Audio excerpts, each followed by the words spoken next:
Why do 75% of hurricanes now reach devastating intensities?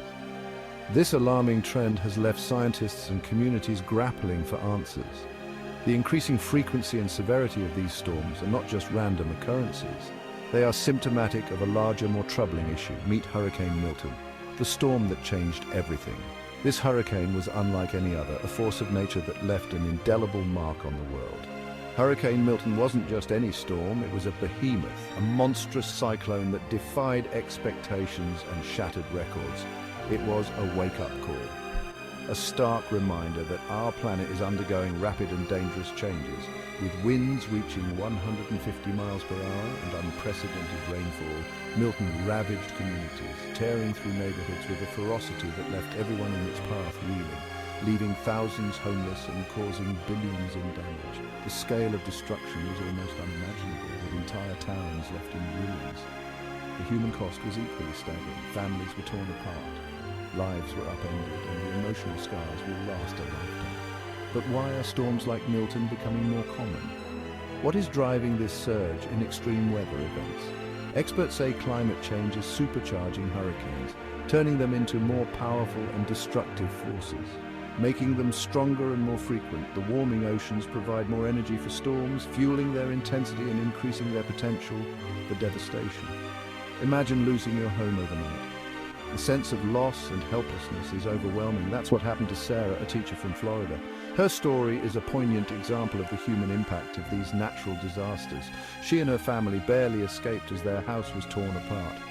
The terror they felt is something no one should have to experience. Stories like Sarah's are becoming all too common. Each storm leaves behind a trail of heartbreak and loss. Economists estimate that Hurricane Milton alone cost the economy over $20 billion. The financial burden is immense, straining resources and impacting livelihoods. And the environmental toll? Priceless.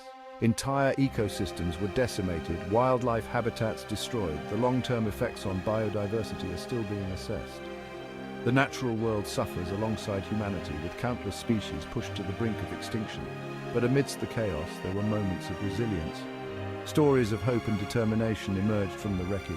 Communities banded together to rebuild, showing incredible strength and solidarity in the face of adversity. Volunteers flooded in to help, providing much-needed support and resources, and new measures were put in place to better prepare for future storms. Innovations in disaster preparedness and response are crucial in mitigating the impact of these events. Hurricane Milton taught us crucial lessons, It highlighted the urgent need for action and adaptation. We need to bolster our defenses against these powerful storms, investing in infrastructure that can withstand their fury, and take urgent climate action. Reducing greenhouse gas emissions and transitioning to renewable energy sources are essential steps in combating climate change. The time to act is now. We cannot afford to wait any longer. What are your thoughts on Hurricane Milton and climate change? How do you think we should address these challenges? Share in the comments below and check out our video on climate resilience to learn how you can make a difference. Together, we can build a more resilient and sustainable future.